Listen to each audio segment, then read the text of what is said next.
Test again or not? Yep, you're going. All right. All right, good morning. Okay, talking about World War II again, and the kind of the what I like to call humanity on trial. Some of the things that were done that we would look back on and say, oh my God, how did we treat people this way? How did we do this? Why did we do this?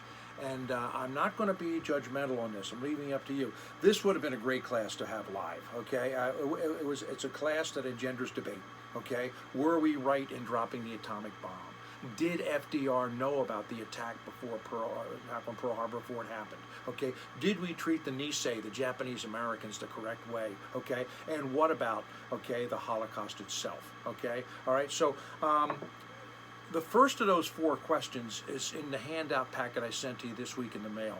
That's did FDR know about the attack on Pearl Harbor? Okay, all right.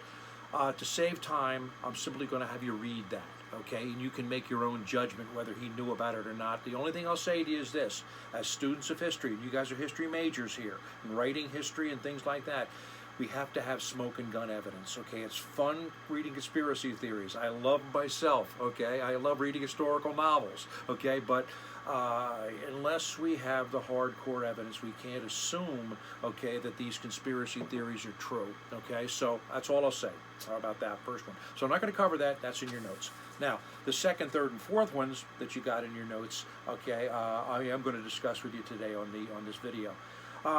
Comment, okay, what you can expect this week, okay? Well, I'm getting some questions about your projects, okay? May 1st, okay? Most of you are handling them, no problem at all right? I gave you some ideas about them. Give me a shout if you're struggling with what to do. I suggested at this point being housebound, movies, and maybe a second book review, okay? You really can't do historic sites and things like that. Coming this week in the mail, though, is going to be your final exam. Now, I'm going to get it out to you along with a kind of an assessment of where you stand in terms of your grades. Normally in class, I pass around my grade book, okay? Obviously you can't do that, but I will give you an individualized sheet that says to you what you've got, what grades you have, what you're owed, and from there you can make an assessment as to what you want to do, an extra credit assignment, okay, such as another movie, okay, that sort of thing. Do your regular project if you wanted to do it, and then do another movie on top of it. Make sure that anything you send me is labeled as exactly what it is, so I know what I'm grading there. You're going to be asked, and the final exam is going to have 50 objective questions, matching, true, false, multiple guess, that sort of thing. All right. You're allowed to use your notes. You're allowed to use your textbooks. Okay. Any readings I've sent you. Okay. All right. I don't want a lot of looking up things on the internet, though, guys. I really don't. Okay. I want to test your knowledge, not how well you can research something. Okay. I mean that in all sincerity, please. You're kind of on the honor system there. Secondly, write your answers right on the exam, okay? And I'm going to ask you, the only time I've asked you to do this, to send it to me in the mail. You've got my address on the syllabus. By the way, a lot of your questions I'm getting can be answered by the syllabus. Don't forget that. Check that first, all right? But my address is 76 Wyckoff Avenue, Wyckoff Avenue in Manasquan, and that's 08736. The reason is this, guys, if I get it from you in an email, it's a nightmare for me to grade, okay? So I really need the hard copy if you don't mind, all right? Okay. You're also going to have an essay there, and the essay is going to be one you really have to think about. I'm going to ask you for 20 reasons why the Allies won World War II. 20 reasons why, okay, the Axis powers lost. Now, some of the stuff is going to leap off the page at you. You know some of the turning, the Germans losing in Stalingrad, the Germans opening up an attack in Russia, okay? These are the obvious ones, and they're more than easy to deal with. You'll get the first 10, a dozen off the top of your head, okay? You're asked to write briefly about them, okay? Just to explain why they're considered certain points. But then you're going to have to scour your memory banks, your notes and things like this to come up with some of the subtleties, okay? All right? I am going to drop hints to you, though. From beginning May 1st until, for a week or so, I'll send over, and I'm not going to send more than five or six, but I'll give you questions, okay, that are loaded, okay, saying, all right, what if this had happened? All right, and this will give you something to think about for another one of those 20 reasons. You don't have to agree with me. You don't have to even use them. okay? But I want you to come up with 20 aspects. You can also use that green-covered book by Fawcett, I think it was called How to Lose World War II. Bear in mind, that only covers the European theater. That's a major flaw with that book. There's nothing on the Japanese theater, or the Pacific theater of the war. So you got to include that too as well. All right. So look for that this week. But keep in mind, I'm asking you to mail it back. Okay, when you get a chance. No hurry. It's not due to the 12th is the last meeting of class. All right. So have it postmarked by then. All right. If you have any questions about that stuff, guys, give me a call, give me an email, whatever. Okay. All right. We're good to go. All right, let's talk about this humanity on trial. Point number 2, basically. Number 1 is FDR and the did he know about Pearl Harbor? Read it, okay? Second thing is this dropping the atomic bomb. And many of you are going to have different feelings about this. I think half the class might be in favor of dropping it or more even, okay? And others saying no, okay?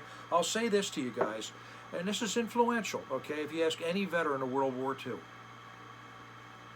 drop it. They saw it as a weapon of war. They didn't have an understanding of what it actually was and what it could do. Bear that in mind, okay? All right? In the end, did it save lives? Probably yes, because it certainly saved American lives. The estimates were that 500,000 men would become casualties in the invasion of the Japanese home islands. And we've seen, I've said this before, every island got worse as they got closer to Japan. But 500 million I'm sorry, 500,000 casualties is just simply silly, okay? All right, the estimates might have been 20 million, I'm sorry, 20,000, okay? All right, that's a low-end estimate. I'm not sure I agree with that, but that's exactly what one Professor Rufus Miles from Tufts University said that in a book he wrote. Anyway, in a lecture I heard. The notes you received are interesting. I attended the American Historical Association conference in New York City back in 1985, okay, and I heard this debate, and I heard some of the great names, okay. The first stuff came from oh gosh, headed the Smithsonian Institute exhibit, Barton Bernstein, okay, very controversial. He had a section of the Enola Gay that was a plane to drop the atomic bomb on Hiroshima there. Other speakers as well. It was great stuff. If you ever get a chance to do that, go. As a history major, you'll love it. Okay, all right. So anyway, he suggested that we didn't have to drop it, and there should have been alternatives explored here. Okay, Gar Alperovitz wasn't there, but he wrote a book on the decision to drop the atomic bomb. He opposed it. He said it wasn't necessary. The High Allied commanders, MacArthur, Nimitz, Eisenhower, all said, no, we don't need to drop it, okay? So let's explore those alternatives quickly here. You've got your handout in front of you, okay, all right? One of the things that they saw they could have done was drop it on a non-combat drop site. Invite the Japanese political dignitaries in saying, look, this is a weapon we have, and if we launch it on you, look what'll happen. Boom, okay, all right? Well, where would a non-combat drop site be? Would the Japanese ever even entertain this? All right. One theory, and I don't buy this, but one theory says that they would, if it was on Japanese soil, they would have moved U.S. POWs there, okay, to use that as the test site. I don't know. I'm not big on that one, but at any rate, is one alternative. The next one I am big on. We could have negotiated with the Japanese. They were open to negotiations, according to a lot of accounts here. It's not definitive, but a lot of accounts that were willing to negotiate the position of the emperor. The Japanese emperor embodied the Japanese religion. He was essentially the high priest of the Shinto religion. He was the centerpiece of it, okay? Veneration of the emperor and your ancestors and the home islands of Japan, etc. All right? He was such a central figure, more than anything we can relate to in this country. All right? Let's face it. One of the central points of Christianity is the execution of Jesus Christ.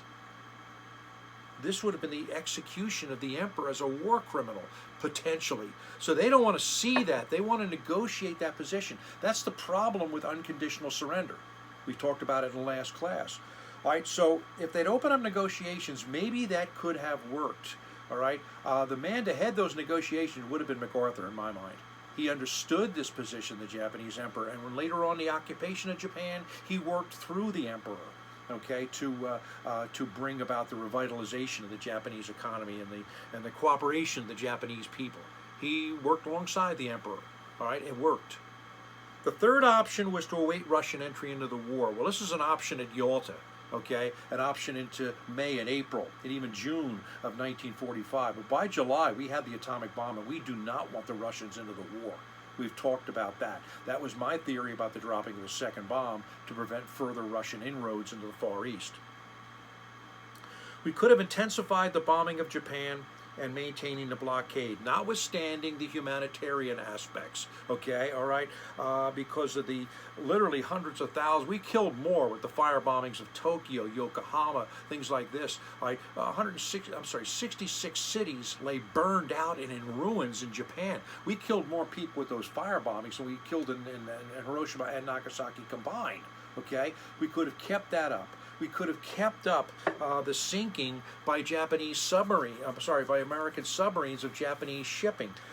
You got the notes there, I think I included them, that Rufus Miles from Princeton said that at 148 combat ships were sunk, 1,600 merchant ships were sunk, 2,500 Japanese planes were dropped down, okay, and they were flying 12,000 sorties a week by U.S. planes, just incinerating Japan, right? Japan was out of ammunition, not literally, but I'm saying they had nothing left, or did they? I'll clarify that in a second. But the strangulation of Japan probably would have worked at some point. Japan couldn't have held on another year, 2 years, could they? All right, then maybe we wouldn't even have to invade. Well, that's our last option here, if we do have to invade, okay? All right. The plans for invasion, Operation Olympic, okay, were set for November 1st. We were headed into Japan on November 1st, and the invasion of Kyushu would be later. That's the main island. Tokyo's on Kyushu. Would have been in the spring of 1945. Okay, all right. So the idea here is this: what was awaiting us if we did? The Japanese still had 3,000 suicide planes, 5,000 suicide boats and submarines left. 750,000 men on Kyushu alone, 200,000 or more on the way. They had the entire Kwantung Army up in Manchuria. Okay, all right. I could see the Japanese people, like they did on Okinawa and Saipan, committing mass suicide, launching a massive bonsai charge. Even kids were given grenades and sharpened bamboo sticks. Okay, hospital wounded were given grenades. As a doctor come by, pull the pin and blow yourselves up. I mean, it's a mentality we can't relate to. All right, but maybe we would have had to encounter that. Well, what do we have ready to go in? Waiting to go in, we had 600,000 assault troops. Guys from Europe, guys from all over the Pacific. Okay, and we could have sent in 450,000 more by D-Day +5. Okay, that's 1 million men going into the Japanese home islands. Guys, if one American soldier dies, and we could have prevented that by dropping the bomb, that may be a justification for the bomb. But you have to weigh that against the humanitarian aspects. We're the only nation in the world, in the history of the world, ever to launch nuclear weaponry on a civilian population. And what do those civilians endure on the ground? Some stories are amazing, folks, okay? I have readings. I'm not going to be able to get to them with you, okay? But first of all, in the epicenter, okay, which was a T-shaped bridge in Hiroshima. We're talking really only Hiroshima right now, okay, all right? The Enola Gay flew over. They dropped the bomb. They had it on a parachute to slow the descent, and it would make sure it would blow up several hundred feet above the ground, all right, to spread the radiation and blast effect more effectively. Kind of a warped logic there, but it's a military logic, okay, all right? And then they were told to bank, get out of there. You got 45 seconds in that descent to get your big B-29 banking to the right and out of there and climb, because you'll be caught up in the mushroom cloud. Every member of the crew was given sunglasses to protect against the Pika. What was the Pika? The Pika was the flash that could literally, they thought, blind you. One guy didn't put them on. He wasn't blinded, but he was temporarily anyway, all right? The tail gunner, I'll never forget this quote, okay? Tail gunner, Tibbets, I think was his name.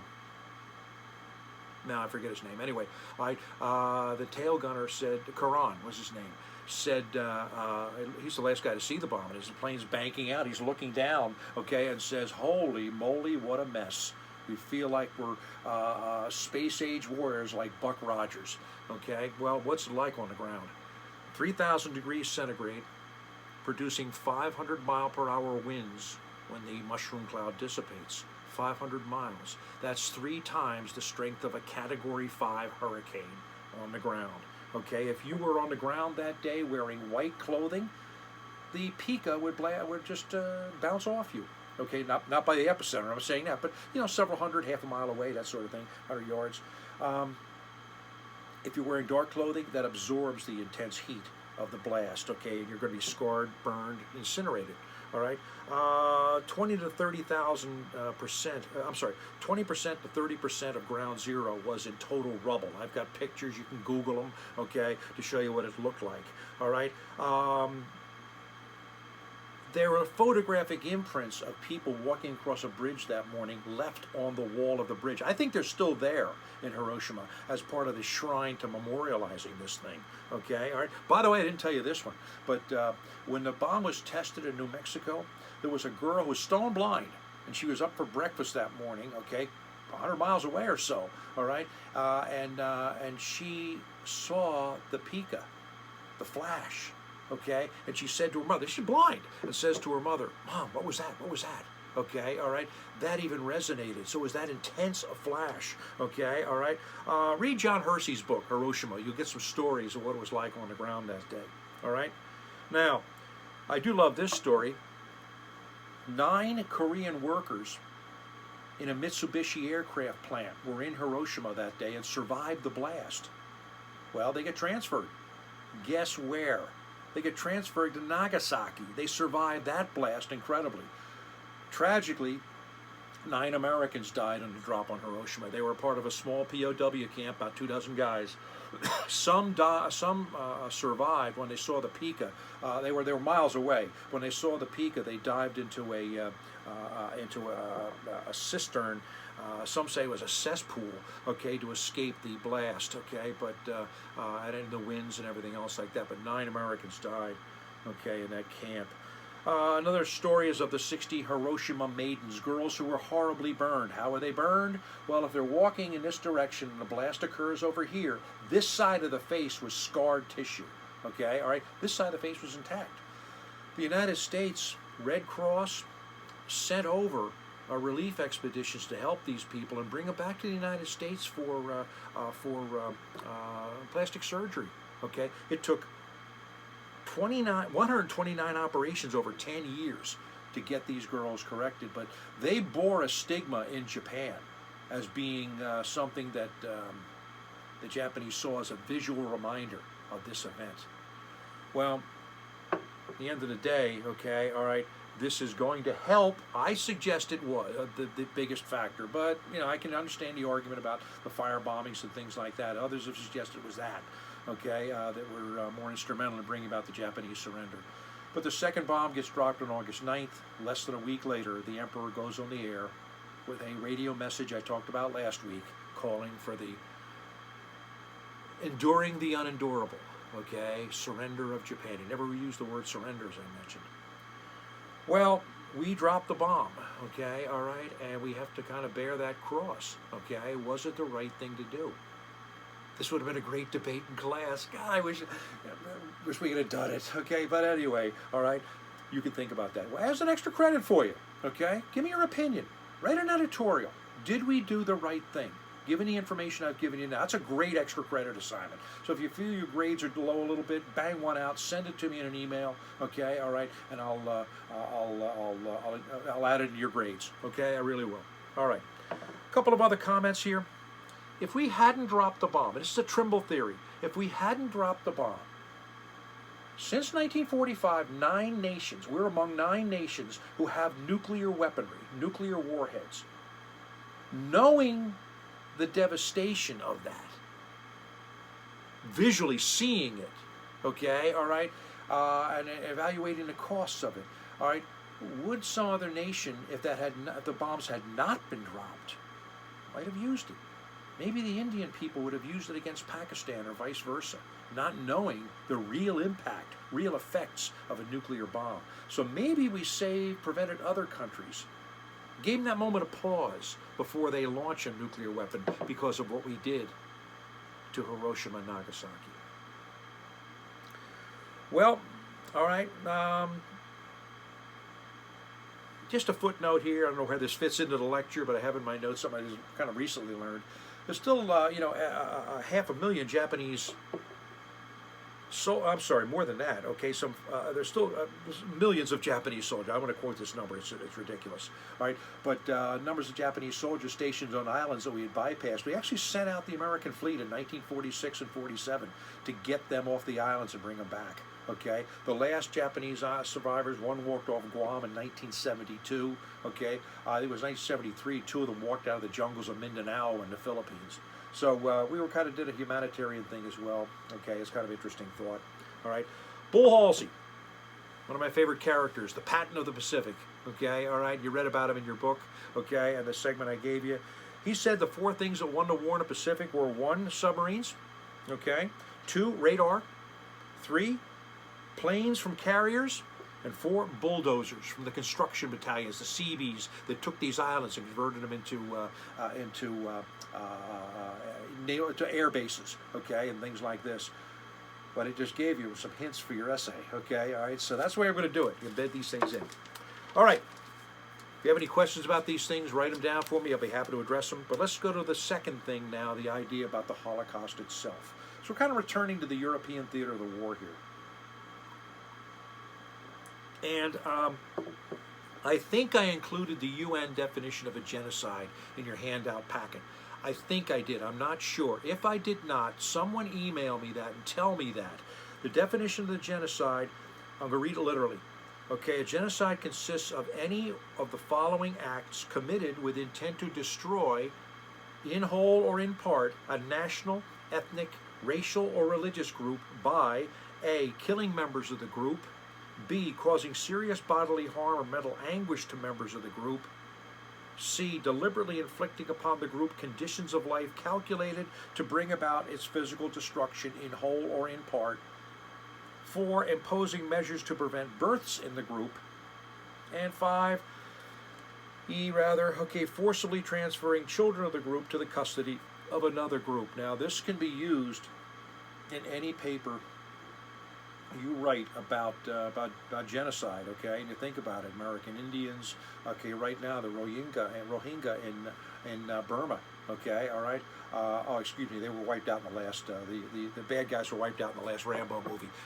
But anyway, all right, but I'm not making light of this. I shouldn't do that. But the killing fields of Cambodia, okay, the Ukrainian famine, all right, the Armenian genocide, things like that. So all of these, 20th century.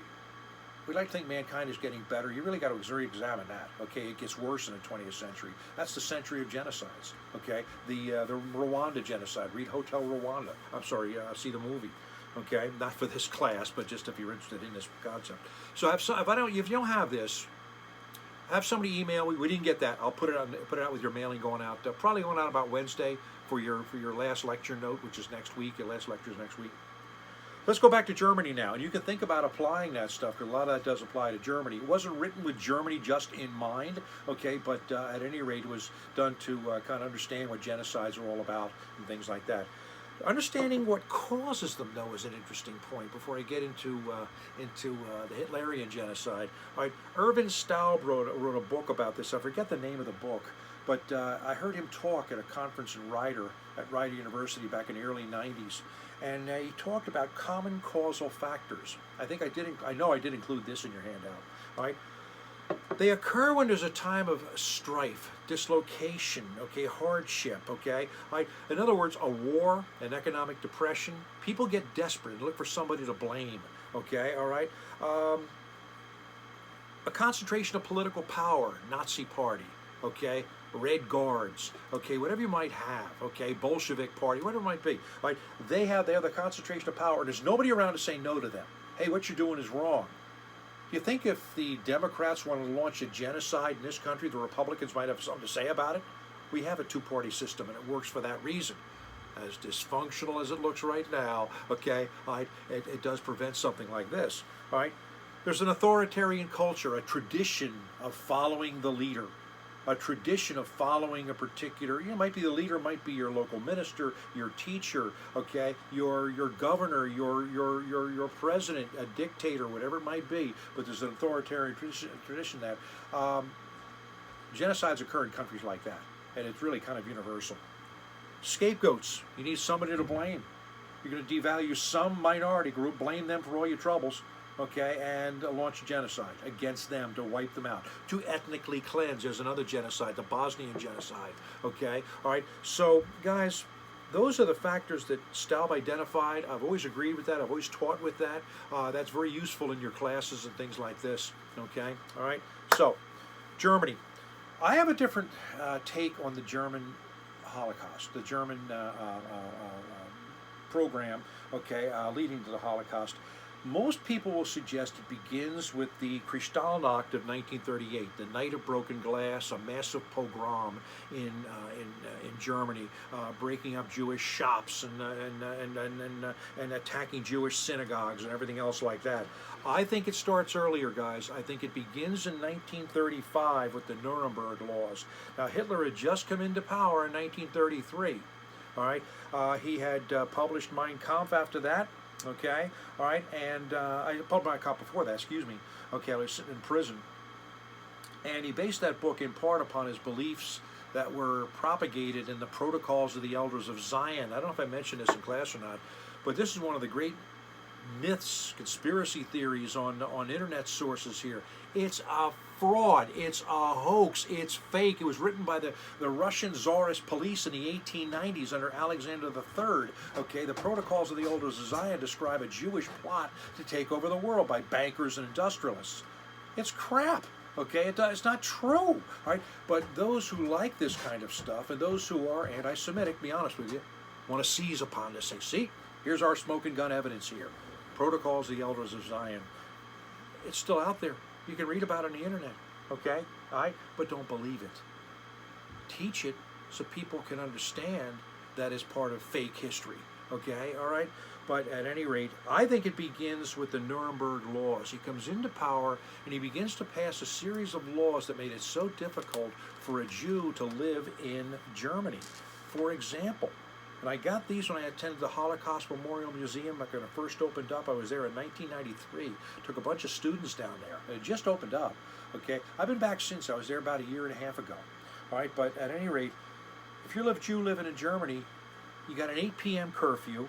You could not attend plays or become an actor. There was no emigration after 1939. You were allowed to leave before 1939. But you couldn't afford to leave, or you really didn't want to leave. People are reluctant to leave their homelands where they've grown up, okay? Americans are more transient people, but, you know, traditionally, your village that you lived in and everything else like that, the Jews have been down this road before. How bad can this... We got a nutcase in Berlin who wants to lock us up. We've been down this road before. We've survived. How bad can this be? No one imagined anything like what I'm about to describe, and what you know about, okay, the Holocaust, the death camps, the gas chambers. They never envisioned that, so they didn't really make a serious attempt to leave, all right? But at any rate, after 1939, that was off. They couldn't fly the German flag, they couldn't run newspapers, they couldn't make food purchases except for 1 hour a day at the end of the day when the food stocks were down to nothing, all right? They couldn't have a library card. They couldn't drive cars, no postal deliveries, couldn't use a phone, couldn't purchase flowers. What the hell's the logic of that?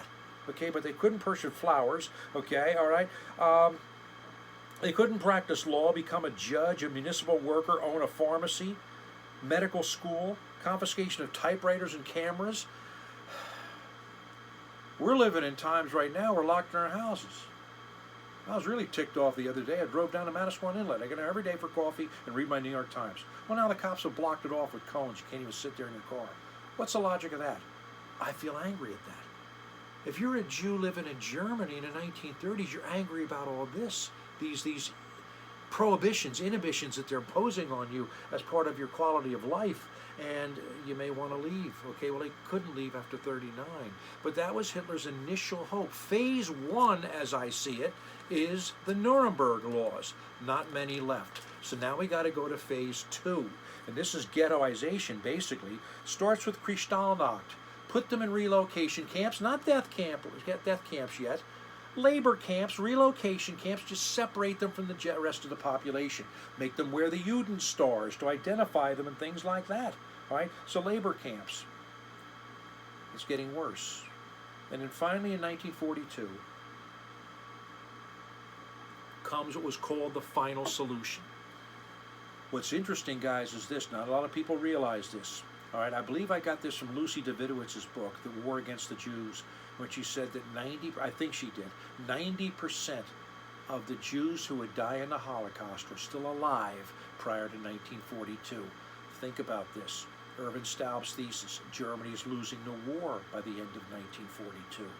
Hitler's looking for someone to blame this on. It's a time of dislocation and strife. Okay, it goes back to those causal factors, and that's when the death camps begin to roar. Auschwitz, Treblinka, Sobibor, Buchenwald, and on and on and on. The unthinkable is happening here.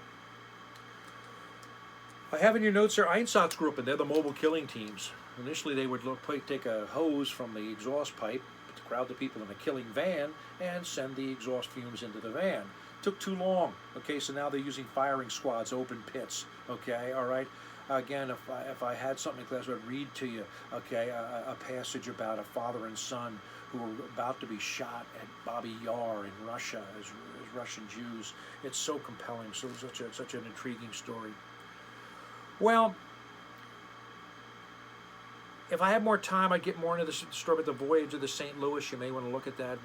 Google the issue of resistance. There was resistance in some of the camps. There needs to be more research on this, though. Okay, all right. Jewish doctors involved in making the bomb sites for German bombers would purposely bump the bomber. Okay, a very sensitive mechanism, bump the bomb site before they pack it in a crate, and it just jarred the mechanism or cracked the lens. Okay, things like that. So resistance in that way. Even holding on to your religious tradition is a form of internal resistance. Okay, all right. The idea of there was a rising in the Treblinka.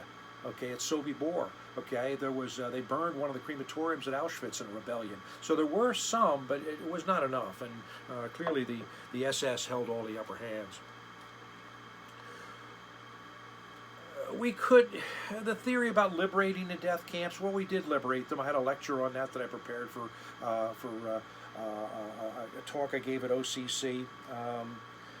But bombing the tracks leading into Auschwitz is a silly argument. The Norden bomb site is very talked about, wasn't that accurate, okay, all right? We would have hit Jews involved in the camps. Bombs would have fallen among the barracks, all right? That's not a viable option, but you'll read that, you'll hear that, okay? FDR, I think, was right on the money when he said, the best way we can save these people is by winning the war as fast as possible and liberate the camps. And yes, the camps were liberated. Eisenhower said when he encountered his first camp, photograph it, because down the road there are going to be people who deny that this happened. He didn't say it literally like that, but he did tell his officers to photograph it. And we can now get images of the Holocaust, because there are nutcases out there that deny that this happened. Don't listen to them, folks. All right? 6 million Jews plus 5 million non-Jews. You got to keep that in mind, okay? All right, homosexuals, gypsies, Russian POWs, children with special needs, Jehovah's Witnesses, Freemasons, okay? All right. They were people who were mentally retarded, okay? All right. This was ethnic cleansing, okay? All balled into one. No question at all. All right, but don't forget the other 5 million non-Jews, okay, that died in the Holocaust as well. In the end of the day, 1946, 47, and continuing on past that, will be the war crimes trials. Now, these things are vital because Charles Conant, in his book, okay, about the war crime trials, said these had to occur. They had to occur not only because it's the right thing to do, but also, too, to expose to the world what the Nazi menace was, what it meant. All right, think about this. If we don't have the war crime trials, all right, the Nazi Party would still exist. Okay, all right. It would have been seen as a fringe element, no question at all. But Nazism would have been something that's probably on the political spectrum. Okay, as a viable political party. No. Now we know what it stands for. And if you've got some jerk that's out there in I don't want to say where, but somewhere in the United States running as a Nazi Party candidate, people know enough not to vote for him. Why? Because of the Nuremberg trials. Nuremberg's interesting. It was the site of the Nazi rallies. It was the site of the Nuremberg trials. Okay, things like this. So at any rate, Konant said they had to occur. We arrested 21 of the big-time Nazis. Many of them are dead, many of them fled, okay, a lot went to Argentina, that's true, okay, all right, but at any rate, 10 were executed, 7 were sentenced to life imprisonment, and 3 were acquitted. Now, 1 committed suicide. Hermann Goring committed suicide, okay, but I want to conclude this with 2 thoughts, 3 people. One is a guy named Robert Jackson. Robert Jackson, former Supreme Court Justice, okay, was our lead counsel in the war crime trials. He's an intriguing guy, okay. I need to read a biography of him. All right, but at any rate, Robert Jackson. The second one is P.K. Rao. Now, P.K. Rao was an Indian judge from India, okay, who said this during the trials. He said, look at you Americans, and he's directing this at Jackson, are so sanctimonious. You're putting these war criminals on trial. We need to put your people on trial, too, because it was you that dropped the atomic bomb. A heinously inhumane thing to do. Whoa. Food for thought there, huh? Third one, many times in history we emphasize the bad guys. We got to look at a guy named Raoul Wallenberg, okay? Swedish diplomat who offered diplomatic immunity to 100,000 Jews, okay, all right, in Budapest. He was the Swedish envoy there. Remember, Sweden was a neutral nation. He invited them, open doors, walk into the embassy, bam, a rubber stamp one after the other. You're now a Swedish citizen and you can't be touched by Adolf Eichmann and his Jewish thugs, and his Nazi thugs. Okay, so Raoul Wallenberg was last seen on the streets of Budapest and died in a Soviet prison. That's been pretty much conclusively proven now. Why the Soviets arrest him? That's Stalin, okay, all right? Anybody of any power that could even remotely pose a threat, okay, gets arrested and sent to the camps. So, finish with that feel-good story on Raoul Wallenberg. So what have we done now, guys? We've evaluated the atomic bomb. We've evaluated the Holocaust. Giving you another way to look at it, because I like that paradigm of phase 1, 2, and 3, okay, all right? And then we take by the way, you got a great chart in your handout packet. I'm pretty sure I included the figures from Raoul Hilberg, 1961, on the losses in various countries of Jewish populations, 1939 to 1945. All right, look at Poland. My God.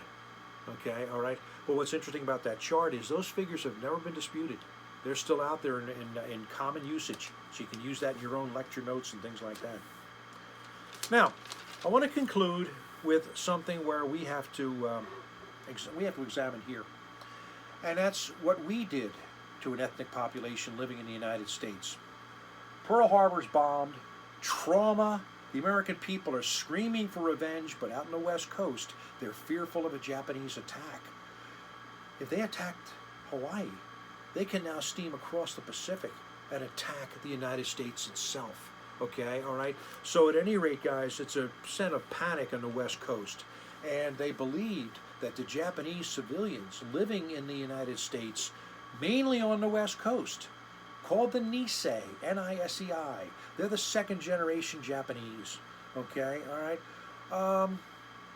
They're signaling. They're sending radio messages as they're sabotaging works. They're signaling Japanese submarines off the coast. They're preparing landing sites. Well, they're not. There's no evidence of any cooperation. They were loyal Americans. I include with the story of the 442nd Regimental Combat Team, Japanese Americans who fought in the European theater of World War II. They were loyal Americans.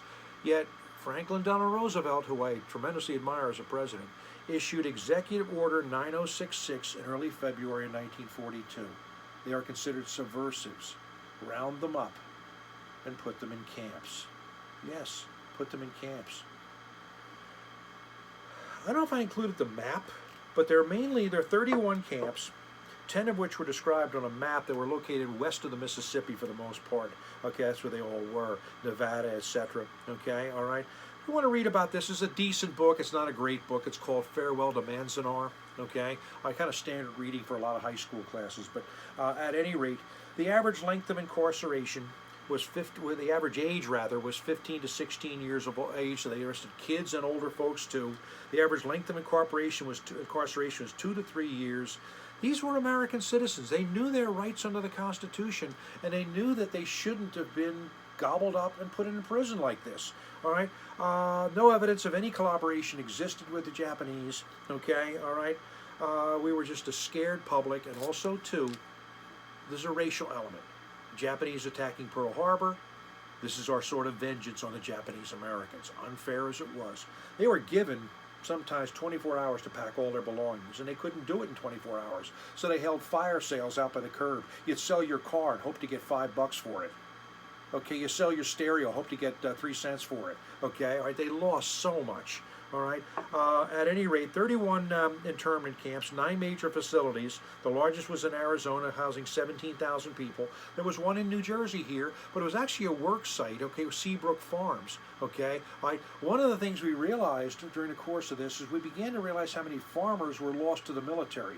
Okay, during the course of the war. The West Coast began to produce far less food than it ever had because they don't have the Japanese farmers growing any of it. The Nisei are all in camps, okay? All right, food becomes rationed and things like this. A huge mistake, ethically, morally, and logistically on the part of the American people and American politicians. Well, at any rate, Seabrook Farms, okay, they had a massive facility for freezing food and things like this. And New Jersey has kind of a feel-good story with regard to that. Well, the Supreme Court in 1944, Japanese sued for their rights in 1944, and the case went to the Supreme Court in Korematsu versus the United States. The United States upheld FDR's ruling. As unfair as it was, the Supreme Court, guys, is not sacrosanct. It makes mistakes. That'd be a great senior thesis or a great PhD dissertation for you. Cases that have been overturned by the U.S. Supreme Court, okay? When you think of Plessy versus Ferguson, okay, things like this. Ex parte Milligan, okay, all right, and at the end of the Civil War, that has been overturned. But I mean, it's just the idea that there are mistakes that are made at times, and as times change, and this is one. Finally, in 1988, in a subsequent case, all right, they sent out $1.25 billion to the survivors in just simply checks that were wrote. Sorry for your loss. Okay, we did the wrong thing here. Average check was $20,000 to each of the survivors of this mistreatment of the Nisei. I wouldn't call this a genocide, folks. We weren't killing them. Okay, all right. But at any rate, just as a side note, you may want to look at the American Indians, how they were treated. Maybe that's genocidal. That's your call. Okay. Well, let's end today with this kind of feel-good story about a group of Japanese soldiers, Japanese Nisei, American soldiers, who were given the option of fighting for the American military. And you might say, what Japanese kid, young man, is going to fight for the military for a government that's imprisoned them and their parents? Okay, well, some did. They wanted a way out. All right, it's estimated about 22,000 Japanese Nisei served in the American Army. Now, we wouldn't send them over to the Japanese theater, the Pacific theater, but we sent them to Europe. They fought, I think, in the 36th Infantry Division, I know it was the 442nd Regimental Combat Team. This regimental combat team suffered 50% casualties, okay, in the landings in southern France, fighting in the Vosges Mountains through the Kalmar Pocket, okay, things like this, okay, en route to Germany. They became known as the Purple Heart Division, okay, 50% casualties, but guys, 18,000 of their numbers won personal decorations, Bronze Stars, Silver Stars, even a few Congressional Medals of Honor, if I'm not mistaken. Right? That's a feel-good story for this one. There's a book by Asahino was his name, I think. Yeah, I don't have it written here, but at any rate, called Just Americans. Okay, eliminate the dash. Japanese Americans, Just Americans. Good book. One of the better books on it. I think there's a little more could be said about this, but at any rate, it's a good book to take a look at. All right, we're wrapping the course up, guys. Okay, next week I'll be talking about the domestic home front.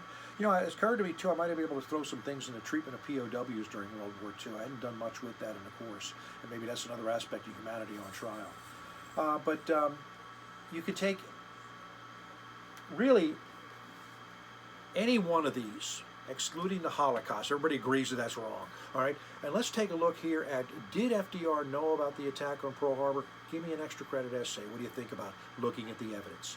All right, if you need explanation, I'll be happy to do that. All right, did we do the right thing in rounding up the Nisei? Obviously the answer is wrong, but was it justifiable in the context of the events? All right, and the third thing is the big one. I really like to address this one, okay, about the dropping the atomic bomb. Did we do the right thing there, guys? Okay, all right, I'd be very interested in your opinion.